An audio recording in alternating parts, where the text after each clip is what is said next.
the final prophet of God, said to be Mohammad of Islam. This is from Wikipedia. The information I'm about to give you on the founder of Islam, Mohammad Mustafa. And then I have several comments to make on all of it. When Muhammad was 40 years old, he was commanded by God through his angel Gabriel to declare his oneness. And of course, God is one began with the Jewish people and the Hebrew Bible. To the idolaters of the whole world, and to deliver the message of peace to the embattled humanity. In response to this command from heaven, Muhammad launched the momentous program called Islam, which was to change the destiny of mankind forever. He was in Hira when one day the Archangel Gabriel appeared before him and brought to him the tidings that God had chosen him to be his last messenger to this world, and had imposed upon him the duty of leading mankind out of the welter of sin and ignorance into the light of guidance, truth, and knowledge, to be a light to the world, which should sound familiar to the Jewish people. According to the accounts of this Shia Muhammad,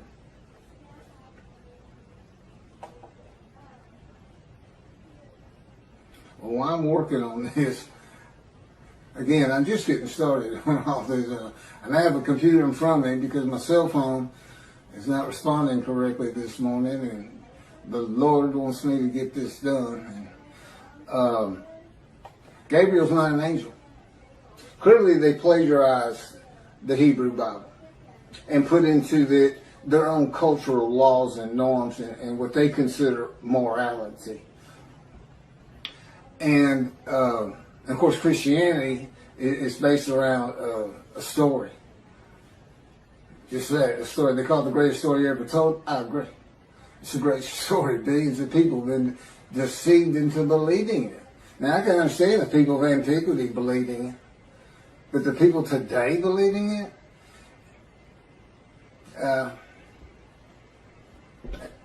I really don't know what to say about that. I don't know how you can believe God made a human sacrifice to you, and by his blood, by his stripes, we are healed. Again, God made me watch Christian channels, and then there's this one fella, I'll sell you the blessings of David. I said, well, God, what are the blessings of David? I'm thinking. And he said, there are no blessings of David. He's making it up. People believe him. They send their names in with money, and he says their name on the air, and that's what they really want. So, but there is no angel Gabriel. He only appears in the book of Daniel. He only appears in the book of Daniel, who is not a prophet, and it is not a book of the prophets. And he doesn't speak with God. That's what a prophet is. And even Jesus calls him a prophet and quotes him as a prophet, and he's not. It's just story. I mean, come on. A bunch of men standing in a kiln that's burning hotter than the sun, it's just not gonna happen. It's not gonna happen. But you read the same things, the leaders of Judaism read the same kind of absolute, that can't happen. But because they like it, and they say our sages believe that, we believe it. Well, your sages lived in another time. Michael Skobac, Jews for Judaism, who also claims Isaiah 53 is the Jewish people as one man, Israel as one man. They had gathered, been crushed by disease, and offered themselves for guilt at some time in history that I'm unfamiliar with. Because he doesn't say it's something that's going to happen. They act as though it already happened. Toby Singer of Outreach Judaism believes it happened in World War II with the Holocaust. But that was just 6 million. That wasn't all the Jews of the world gathered as one man Israel. They didn't get long life. They didn't see their children. They didn't teach righteousness. Neither did Hitler if he's the one that offered them as these ram sacrifices, because he reads an offering of oneself for guilt to literally mean, these are his words, it literally means a guilt offering. Let's go to Leviticus. Now, he doesn't say let's go to Leviticus. He says it's a guilt offering, but a guilt offering is an unblemished ram for theft or destruction of holy things, debts. What that has to do with anything, I don't know. Because he's an anti-missionary. He's pointing this interpretation of 53 away from Isaiah 53. But they think they're forgiven of sin. They're not worried about theft and destruction of holy things. They're not worried about that. So I don't know what he's doing, except reaching, really, really reaching. I think the description of a man marred so much beyond human appearance, semblance, and all this plague afflicted, that the Holocaust just grabbed him, and he just made it fit. Well, that's what the Christians do. They make Jesus fit. They can argue with me on every single verse, and if you've watched my 6 videos on 53, 76 videos, some of them were just a half an hour, but there's a lot to it, and I'm the only person who's ever explained it this way. Is anybody who watches it that's familiar with 53 and the commentators on it today. You realize nobody's read it like this, and nobody's ever connected the story of Ezekiel to it. And this atheist, pretty smart guy, but it's just like in Malachi 3. Every time God had me read it, I said, why is that angel leaving early? And he wouldn't tell me. I didn't know until I typed it. I didn't get it. I didn't put these things together. I certainly didn't put Jeremiah into it. In this new code, I read the new code and it just went on. It didn't even mean anything to me, because I had no background in anything except for the 10 Commandments and Charlton Heston. It's a great show. But there's been some better 10 Commandments since. I've seen them all. But anyway, Gabriel appears in, I think it's 2 chapters, and he's described as a man. A man. Gabriel, a man. And it's in a vision. It's not something where God says in heaven, I have angels, and it's the angel Gabriel, and Archangel so-and-so, the fallen angel, Lucifer. You can't find that in the Hebrew Bible. It came from Christianity. So Islam, which didn't begin until the 700s, Common Era, I think that's the date here, with Mohammad, long after Christianity, which would have been, before the Talmud was put together. Judaism, when it really became formal, was with the Talmud, I would suppose, and putting the entirety of the Hebrew, all the scrolls together and canonizing it. And it looks like they plagiarized both books. Both books. And like I said, put their own cultural laws, rules, morality, and philosophy into it, but taking the basics. There's Abraham. He's in it. And now, I don't know if Muhammad is supposed to be a descendant of him or not. But here's what happened. So,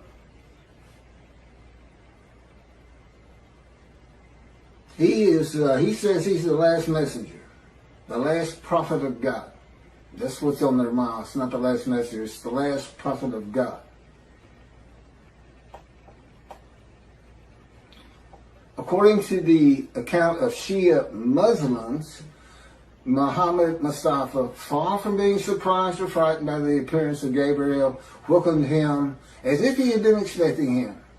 Gabriel brought the tidings that Allah had chosen him to be the last messenger to mankind, and congratulated him on being selected to become the recipient of the greatest of all honors for a mortal in this world, from Al-Islam, the birth of Islam, and the proclamation by Muhammad of his mission. It's in Wikipedia. Muslims believe that the Quran was orally revealed by God to the final prophet, Muhammad, through the Archangel Gabriel, incrementally over a period of some 23 years, beginning in 609 Common Era, when Muhammad was 40 years old. That's an oral tradition.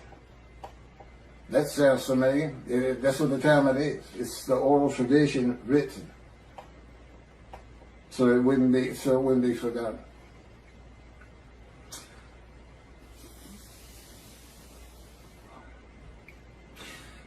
The year, and then he died in 632 Common Era. Muslims regard the Quran as Muhammad's most important miracle. He worked miracles like Jesus did. You know, he could bring tidal waves with fish to feed the multitudes. And Jesus fed 5,000 with 2 loaves and 5 fish, or 2 fish and 5 loaves, something like that. Fed 5,000 people. And a proof, his book, the Quran, a proof that he was a prophet, that God spoke to him through Gabriel, the angel. And this Quran was the culmination of a series of divine messages, starting with those revealed in Adam and Eve, and ending with Muhammad. According to tradition, several of Muhammad's companions served as scribes and recorded the revelations. Shortly after his death, the Quran was compiled by the companions who had written down or memorized parts of it. That's from Quran in Wikipedia.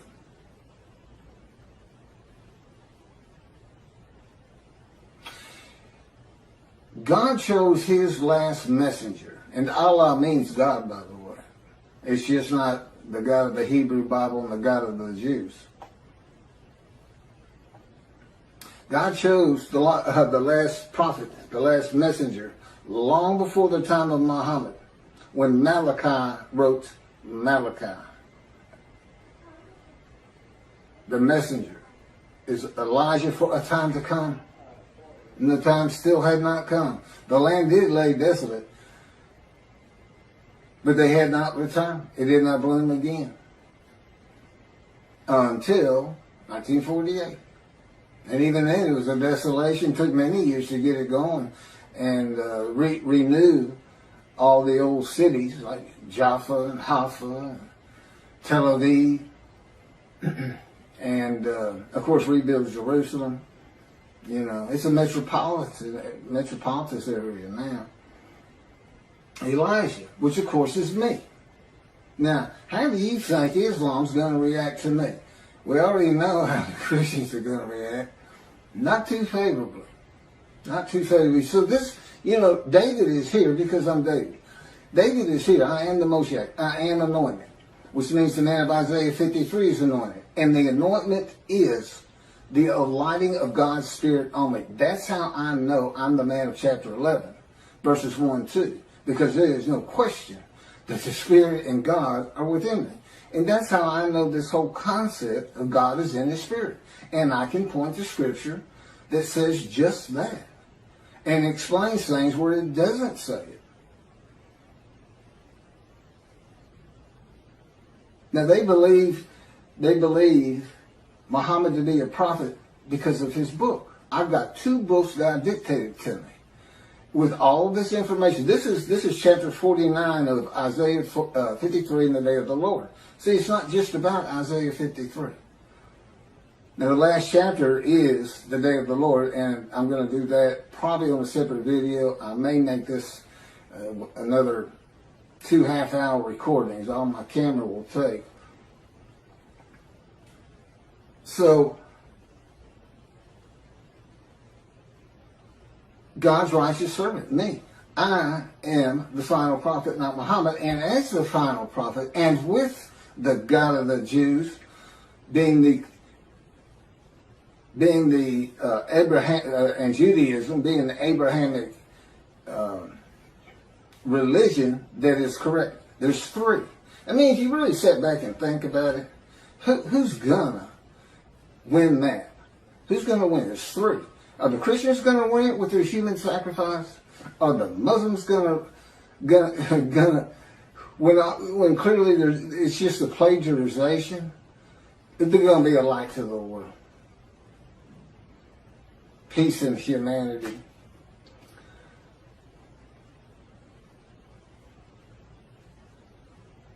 And they got there by stealing somebody else's book. They took the book of the children of God also.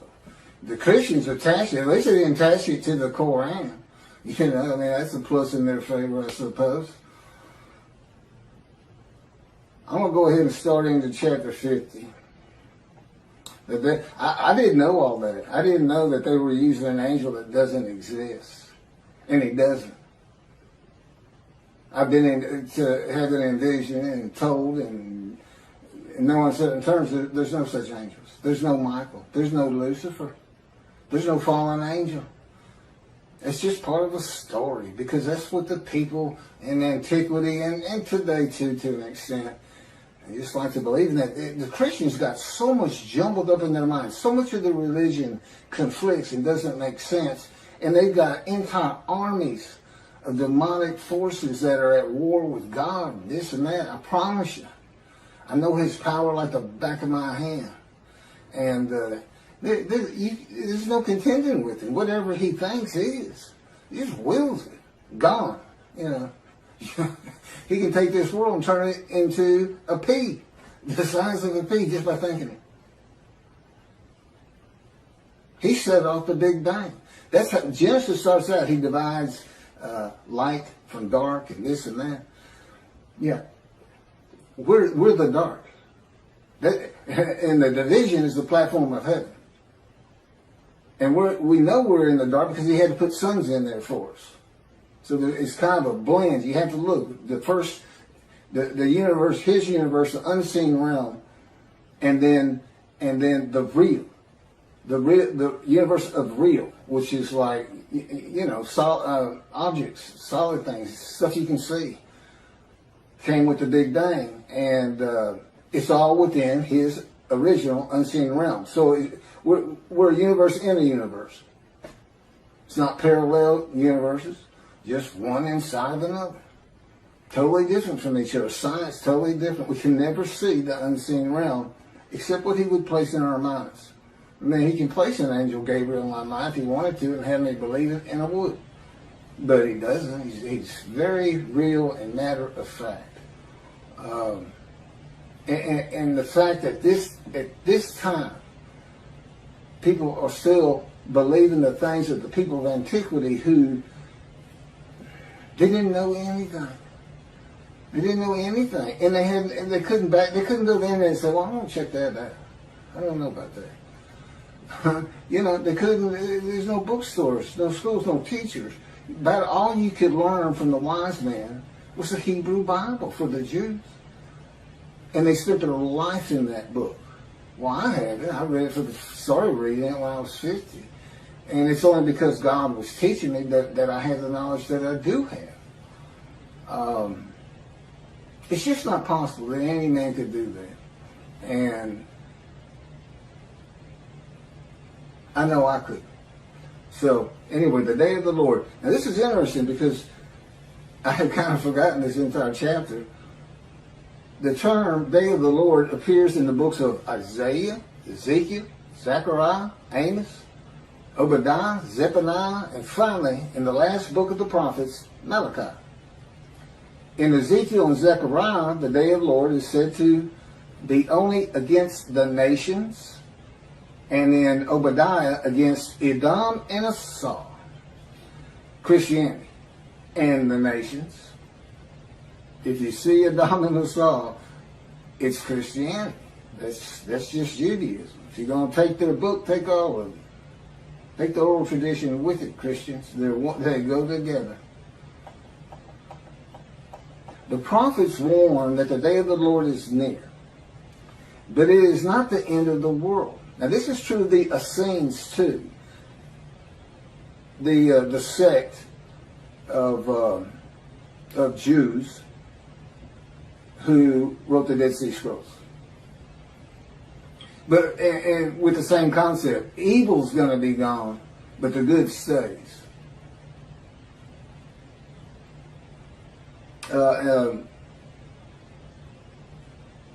The destiny of the world will be changed. God returns to the earth to dwell among his people in his sanctuary, which he's doing, on his holy Mount Zion in Jerusalem, and the world will know that he sanctifies Israel.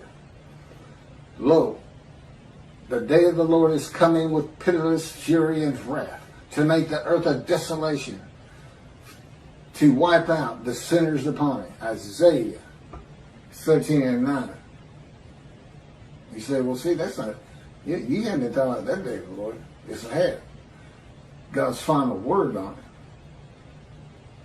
Because that's not going to happen. That, again, that's just fun to read. It scares people. And, whoa, war's coming kind of a thing. For a day is near, a day of the Lord is near. It will be a day of cloud, an hour of invading nations. A sword shall pierce Egypt, and Nubia shall be seized with trembling. When men fall slain in Egypt, and her wealth is seized, and her foundations are overthrown. Nubia, Put, and Lud. These are names for for territories that are pre-biblical for the most. They're pre-Abraham. The Hebrew. And all the mixed populations in Cub and the inhabitants of the allied countries shall fall by the sword with them. Ezekiel has an account of all the tribes returning to the promised land, and they all go individually back to the lots of their ancestry. Do you know how many? It is impossible to determine that. Rambam says, I can do it. I can tell him that, can't he? He says, I do it by a spirit, and has no concept whatsoever that God is in his spirit. That the spirit that alights upon me is one of being able to determine your ancestry all the way back to the partitioning of the promised land, and to the tribe you should belong to, that you have the most blood of. Okay. Sounds great, Ezekiel. I'm sure people will love it, but not going to happen. Not going to happen today. That's for sure. Yeah, David's here. The peace in the world. I'm here. It's just about undeniable. This is like 100 times more proof than Moses had. Nobody even knew he was writing the Torah. I'm sure nobody knew. And if they did know, they didn't care. And the fact that God was telling them, they may have believed, they may not have. Many of them would ask him, how do we know you're talking to God? Today he'd say, well, read this. It's called Leviticus. You think I woke up and wrote God's laws without him telling me what to do? Because I thought that's what he was telling me? That's the Christian. I'm getting the word. I'm getting the word from the word. For some reason, they call Jesus the word before he came into body. So they get a word from the word. The word, I think, means God. I'm not sure. But everyone who invokes the name of the Lord shall escape, for there shall be a remnant on Mount Zion and in Jerusalem, as the Lord promised. Anyone who invokes the Lord will be among the survivors. That's from Joel. For I have noted how many of your crimes and how countless your sins, you enemies of the righteous, you takers of bribes, you who subvert in the gate the cause of the needy. Surely, at such a time, the prudent man keeps silent, for it is an evil time. Seek good and not evil, that you may live, and that the Lord, the God of hosts, may truly be with you, as you think, hate evil.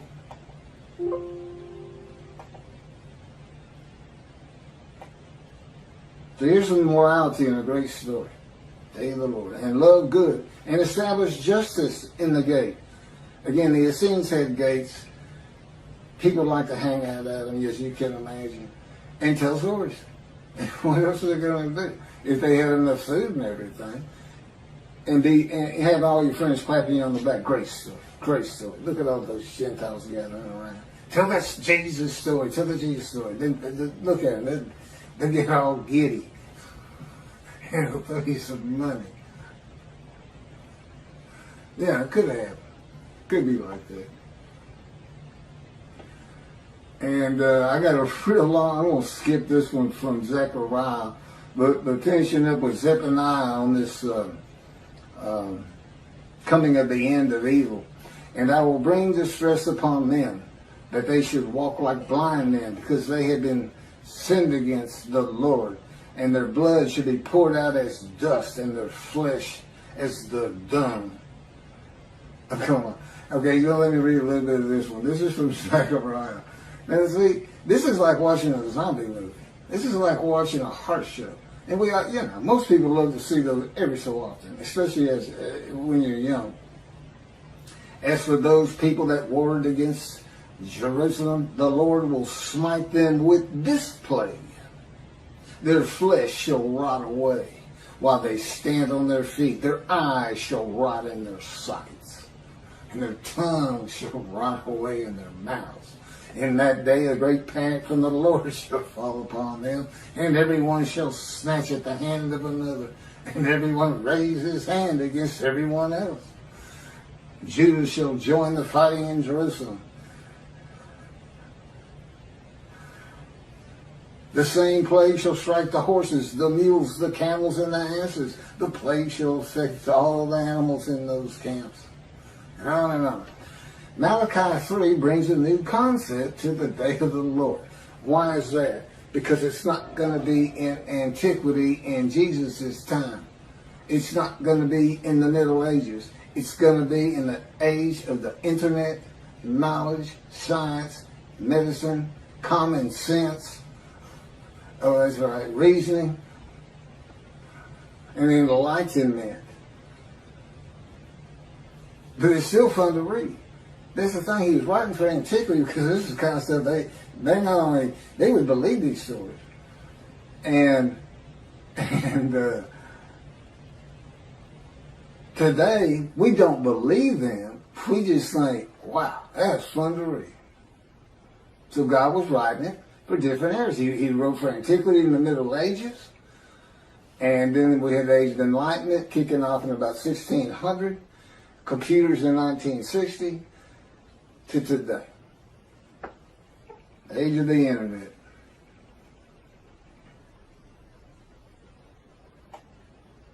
So what new concept in the day of the Lord does Malachi bring?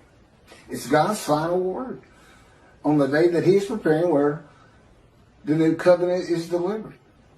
And again, he knew they were going to be dispersed, and apparently he had a pretty good idea when they would be coming back. Okay, it's the final word of God, not only on the day of the Lord, but with the new covenant. What's he saying? What's really happening? Get away from all these fun stories. He's coming with a covenant of friendship. He says, you're going to be safe from now on. The nations of the world is going to know I sanctified the Jews, that the Jews were correct about the Abrahamic religions. Going to build a temple which shows I have sanctified you, because nobody's going to want you to build it. You know, the Gentiles of the northern kingdom, imported by Assyria, didn't want the second temple built. They obstructed the building of it and tried to stop it completely with letters to Cyrus or to whoever was leading Persia at the time they sent the letters. And he says, new covenant, everybody's going to be sin-free, holy seed. And since he did the same thing with the exiles, he never says, I'm making you a holy seed to build the temple. He never does say that. But that is what happened. And it's going to happen again. He's going to have that temple built, I don't know, 10, 20 years from now. I don't know. Presumably before I die. But now David, he died before the building of the first temple. Although he had a lot to do with gathering all the materials for it and the wealth that went into it. and Solomon had a home to be honored. There's always a lot of things happening again that are real. As a matter of fact, it took longer to build Solomon's house than the temple. So he must have had a pretty honorable abode, right? That and God talked to him. Now, God doesn't address the nations. As I started out, these different days of the Lord's in the various books, some are just pointed at Christianity, some is the nations. They kind of differ. But Malachi 3 is real clear. It's the Jewish people, the people of the land of Israel, as much as anything. That's the focus. When I come back, the sanctuary to be placed amongst his people in Jerusalem. Although the covenant, the friendship covenant does not say in Jerusalem. I think that's pretty much implied. Although as David purchased the temple not for God after he had failed the test that God put him to as kind of a making up for it. I've always said the same. And I could go back. There's people who have raised millions of dollars for the building of the third temple out there right now. Just on the belief it will happen. God will come. They just don't know how because of the false teachings. Teaching of antiquity. The teachings for people of antiquity. Well, the people today aren't of antiquity. Compared to those people, they are all brilliant geniuses. Every single person who has a computer is a brilliant genius. Knowledgeable. Over these people. So, here's God. Not only is he saying something different than your traditional day of the Lord, he's saying in future times, in the times where man is more enlightened, knowledgeable, we're just going to build a sanctuary and everybody's going to be safe because that's just going to keep people from picking on you as much as they are, and they'll have it in their minds, just don't mess with them. That God could be in there. God might be there after all. Keep the Middle East at bay. And of course, when I die, that's not to say God's not going to continue on as he did with Solomon, with Elijah, that was followed up by Elisha. The Davidic dynasty was supposed to continue the line of David, but I don't believe there's anything that, his covenant does. Well, my son's a great guy, and God says, would you want me to put him through that? What you've been through? And I thought about it. I said, that'd be good for him. I mean, I wouldn't wish that pain on anybody, but it changes to so much for the good. And you can't really feel another person's pain. I know that pain. I still live in it. You can't imagine what happened to me just 2 months ago. Oh, I can't. I'm not allowed to tell you, and I wouldn't tell you. But it was brutal. It went from. I had my top 5 things that he's done to me, and it moved up to, it went by everybody to number 1. It made number 1. I hope that's the culmination of those events. So anyway, lasted about 3 months. So back to this. So it doesn't address the nations, but only Israel and its people, which is all Jews of the world. Everybody in the world is forgiven. Doesn't mean you go to heaven. Got to be in right standing. And hopefully this is going to be, all the Jews aren't coming back to the promised land, to Israel. But I think my presence, and particularly if you build a temple, and then consider this. The nation, if you think the Christians are friendly to you today, you're not going to be saying that 2 or 3 years from now. Not when you can put in their face, we told you we were right. Because that's what they're always telling you. You don't even know how to read your own Bible. That's Jesus. That's 53's Jesus. And you've got all the arguments that I'm putting before you. By the way, this Isaiah 53 in the day of the Lord, every single one of the 50 chapters is summarized in a paragraph. A few of them 2 paragraphs. as an addendum. If nothing else, you stop it. It's like 6 pages. I don't know how many pages. It might be more than that. Okay, it might be a lot more than that. But anyway, if you're in a bookstore, just flip to the back, read the addendum, and just see all the different things that are addressed that really aren't Isaiah 53. The first 20 chapters are kind of like, you need to have this knowledge. You need to know about angels and God in his angel. And a lot of I've kind of broached, but moving on. God says, of course, you've heard this, behold, I'm sending my messengers to clear the way before me, to build the temple, and the Lord whom you seek shall come to his temple suddenly. The messenger is Elijah in verse 23. As for the angel of the covenant that you desire, he is already coming. I've talked about that. The angel of his presence brings the new covenant, Jeremiah 31. All Jews are forgiven of their sins and iniquities. And it's going to be when I get my books published. That's when it becomes official from God's mind. And even then, it has to be people who find out about it. Once you find out, whether you believe it or not, but when you start hearing you're sin free, that's when you need to avoid the evil inclination and really, really stress your Judaism and learning your Torah, which is the effect God expects, Torah on your hearts. And heed God, revere, and esteem his name. Because you don't want to miss what he's preparing. You don't want to miss it. You don't want to miss watching the evolution of the Jewish people from Abraham.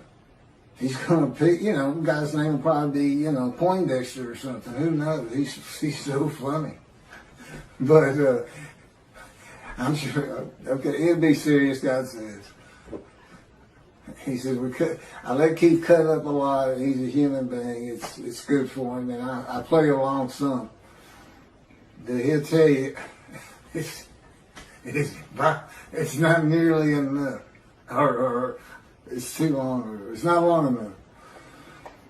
God recognizes that the forgiveness and equities and sin of Jewish people will not cause all to heed him.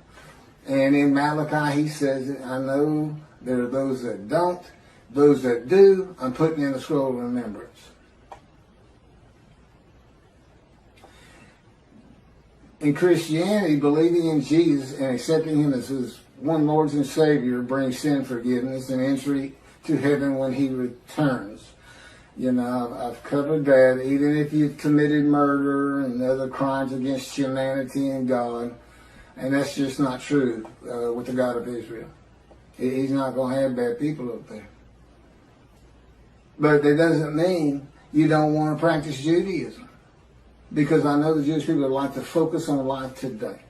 The heaven that the Christians dream of and think of is not first and foremost for the Jew. It's being a light.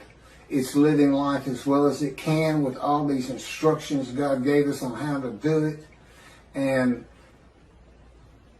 so this is bonus time, and God knew that. You just have to understand, he's able to play these things out in his mind as though he sees the world, the evolution of generations and cities being built and things being invented and knowledge and universities coming in. And he can just watch it all happen. And he can see what's going to happen to the Jews. He knows they're going to get destroyed in Europe. And he'll tell you, okay, I'm not supposed to go into that. Maybe someday. But moving forward here, and just keep that in mind. He knows it's going to be a modern time. And here I am, and listen to what he's having me tell the rabbis. And you know what? You know what the effect of that is? It's not a metaphor like Torah on your heart. But he says he forgives sin, that makes everybody learn Torah. It's really two separate different things. But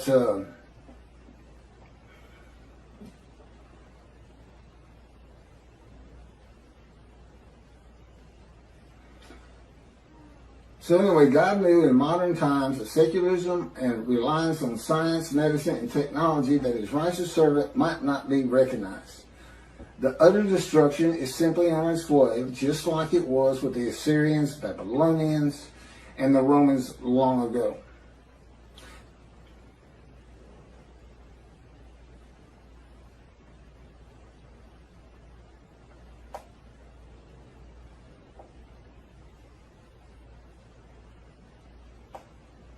There's no mention in Malachi 3 of the destruction of the nations, as it is in some of the books and chapters and verses that I just read at the beginning of this video, or at least on the day of the Lord.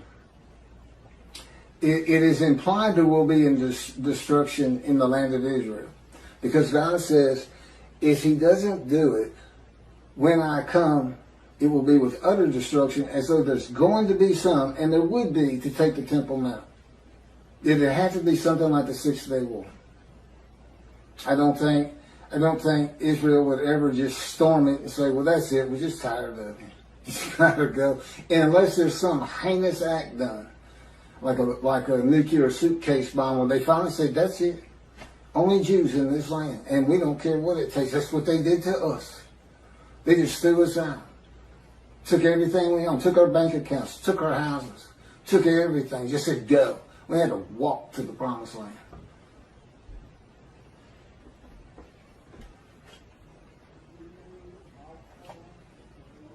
But it's the building of the third temple. Now, I remember that. It's the building of the third temple. That's what's so important. Defeating the enemies of the nations that come against Israel, and the sanctification of Israel, the land and people blessed by God with His presence in His sanctuary, is how utter destruction is avoided in the awesome, fearful day of the Lord. So it's the exact opposite. He's not coming to destroy evil. He's coming to safeguard the Jewish people, so we don't see a Holocaust again.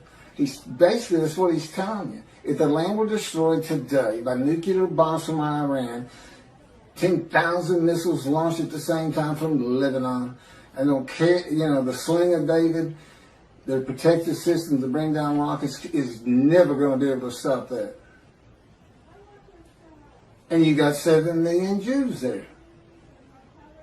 And we lost 6 million in the Holocaust. And that's such a brutal thing and brutal time. I still have a hard time understanding how we've already advanced so far, as awful as things are even today, from that. Well, people could, the Nazis, they singled out children. That was their favorite kill. If they were running low on bullets, instead of shooting the kid or gas and gassing them, they throw them in those kilns alive. So, that's just, and it's a people. It's not some madman. It's not Dahmer. It's not just one crazy person out there. It was an entire country, and it wasn't just there. Russia was doing the same thing.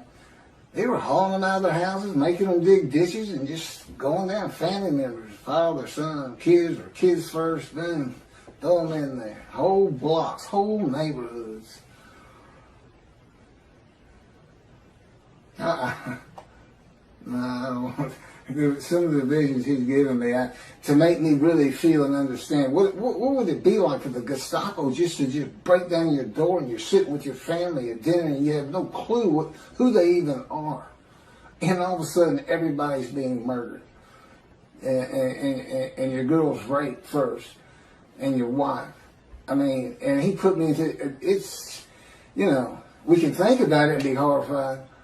But he can make it so real, it's as though you're there, but it's still different once you come out of the vision. It's a lot different. One, you're not scarred by it. But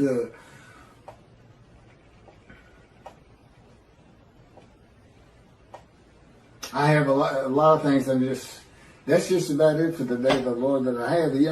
This man in divine being, host of the Lord's host. It's one God. He's the oneness of God.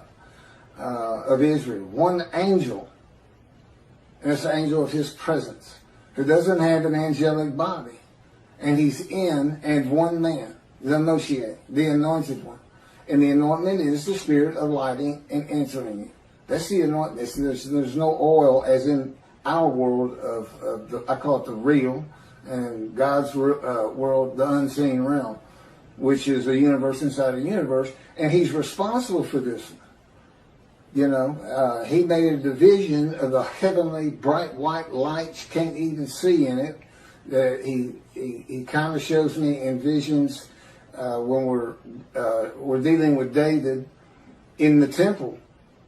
It's not the same temple that's on the ground here. It's different. There's still the temple, still got the walls. There's a lot of similarities, but in one vast room, it's that bright white light. And in the other is the king's throne and water coming out and flowing down the steps out front. And till here he is in a future time. See, a time is coming in the future, in the year, it didn't say in the year 2020 or anything like that, but again, he knew exactly what was going to be. He knew to come to me in 1957 or select me when the first satellite was launched into the air by Russia, Sputnik. And he said that's when he touched my arm and disfigured me. He really won't. You know, you say, well, how can you not trust him or not believe him or this or that? Because I'm in the fire of refinement. Lying to me is just part of it. And he finds it so humorous when to make me think I'm coming out of this thing. And I thought it 11 years ago. I thought we were done with all the pain and shenanigans and adventures with Christianity. So Christianity knows you're here. I said, now who's here? You're the man Jesus claimed to be. Isn't that funny? Jesus says in the New Testament to his people, to his 12 at least, do not listen to those who come in my name. It's kind of funny because if he comes, he said, I'm Jesus, then I'm supposed to listen to him. But the fact is, he came in my name. He came as the teacher of righteousness. He came as the man of Isaiah 53. He came in my name, and that's given me all kinds of trouble to get this thing going, to do what I have to do for God, to keep utter destruction from Israel, and to save the Jewish people. I've got these Christians who believe in human sacrifice. I got these rabbis who believe a man of 100 years is suddenly going to be thought a child, and every single human being, every Chinese, every Korean, every Eskimo, every one of them suddenly are going to go, the Jews have been right all along. We need to exalt them. Let's take our stuff and give it to them and till their land for them. And look, there's no pain anymore. It's like I died. The Messianic eras of heaven on earth. That's what antiquity believed in, and the resurrection. So I got to deal with that. Aren't they supposed to be protectors of the Jewish people? Follow God's laws, have better lives, morality. Look at, you don't just go hurt people. You don't keep people from doing what they need to get done with lies and false teachings. Oh, I'm sorry, I fell into the rabbis again. I call it a lie when you say the Jewish people gathered as one were stricken and plagued with disease as one, and as one offered themselves for guilt to God, passing the test of devotion, and that they then went out and had long lives, all saw their children, and they made the rest of the world righteous. Well, let's see you do it, Israel. Hey, rabbis, Tobiah Singer, Michael Skoback, all you people who preach Israel as the man, the Jewish people, described in Isaiah 53, I want to see you, since you want me to go build a temple as David, you want me to bring peace between the nations and throughout the earth, you want me to end pain in the individual, you want me to teach billions of Chinese how to speak Hebrew, That's what you want me to do? I want to see you make the world righteous. I'm the righteous servant, and I dedicate it, and I pass it to you. How you like that? I'm not going to let you stop me, and guess what? I got somebody behind me that you don't want to contest or contend with. Because people throughout this land are going to hear this very speech about you and Jews for Judaism and Outreach Judaism, your 900-page book, which I shudder to even think about opening personally because of your midrash on Isaiah 53, which you had posted on your Facebook notes, and I was one of your friends, and you said in it, share this with everybody.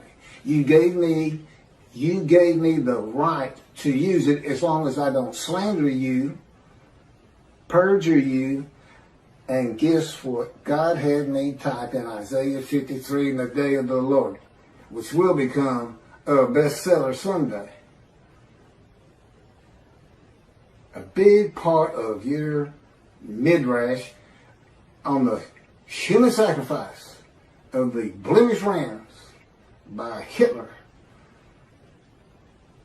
which shows that Isaiah 53 describes the Jewish people, 6 million of them.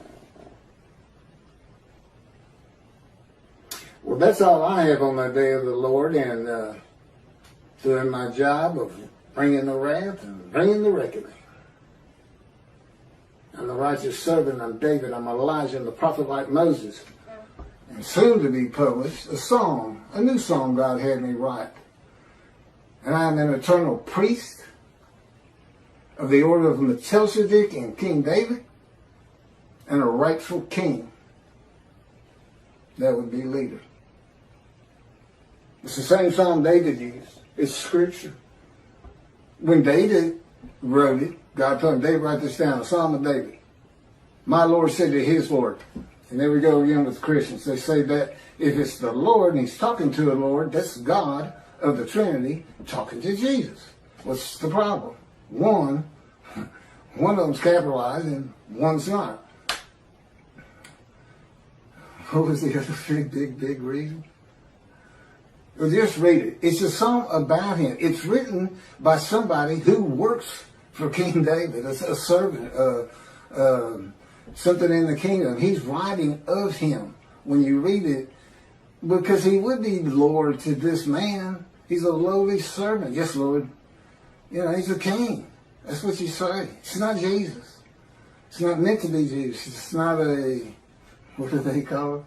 Epiphany of Jesus? I don't know what it is. And God wrote stories that have meaning that's just not right there until you know the story of Jesus. I got to end with this, since I apparently still got a little camera time. So, nothing is ever written about Jesus. Okay, nothing in Dead Sea Scrolls, nothing by them. No commotion at the gate, Essening gate with Jesus saying that, you can't say you're the righteous servant, because our founder is the righteous servant. And, no altercations noted in the New Testament. And it would have been, God tells me, a pretty contentious group out there. Not a lot of law abiders. But I said, I know, I had to deal with them. I think I was tough on them. Should have tried to deal with them.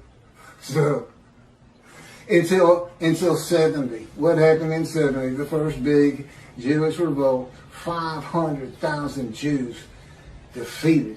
Battle after battle. People don't think the Jews fight. They fought for every inch of Jerusalem they could get. And then there was another revolt, and then another revolt. And they finally, it's like being in God's fire refinement. They were in the Roman fire refinement. They said, okay, that's it, let's get out of here. Thanks for the land, God, we got to go. You made everybody mad at us. We're saying we're the chosen. What? So, that's when the first book, so you can see these two rabbis, trudging along through Syria and heading towards Europe. And what are we going to do for money? What are we going to do? I got kids, everything. I can't go to synagogue and make money. That's how I make my living, is teaching the Hebrew Bible. His friend says, it's Shlomo, That story about the Jesus. I get money every time I tell that story, especially if I change it up a little bit. Every time I tell that story, boom, I got lunch, I got dinner. I sometimes have food for the next day.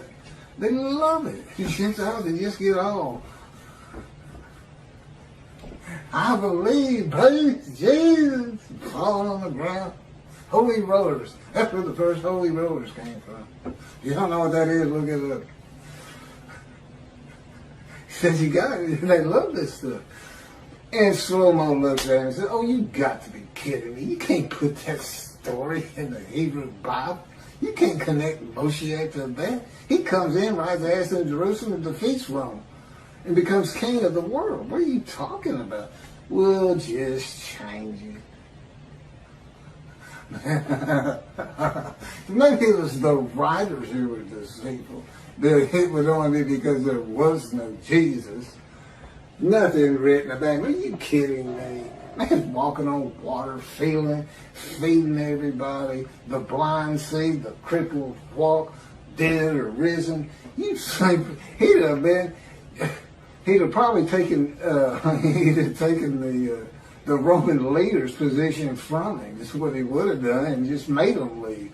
He'd used his head instead of trying to fight them hand-to-hand combat. I guarantee you, the revolts would have had more success, although ultimately beaten down just by numbers, if God in me had been there with this unit, this human body, or any other human body. Just because he knows everything. He said, it'd be more like the Americans fighting the British, hiding in trees and bushes and stuff. So anyway, thank you. Tell anybody who's interested in Isaiah 53 that there's a new take on it. There's new explanations. And tell them it's the leper scholar. That's from the Talmud, Babylonian Talmud. There's actually, it's quoted something, Sanhedrin 9b. I'm not sure if that's in the Talmud or it just gets spoken of in the Talmud. I know the Sanhedrin, I know what they are. But I don't recall seeing anything that in the Talmud, Sanhedrin is like a special book or something, or some extra, or a section. I don't recall ever seeing that. And again, this is where, God, I'm still a human. I'm still Keith. And the way he does that is I still can't find my car keys. If I have a car. And, I'm the same old forgetful person. He keeps me forgetful. But I'm still a lot better than I was. Anyway. It was easier using my computer, but I don't know what it looks like on the video with me looking down so much. And so much today I was reading and not being able to, like Isaiah 53, it's on the tip of my tongue anytime. But I hadn't looked at these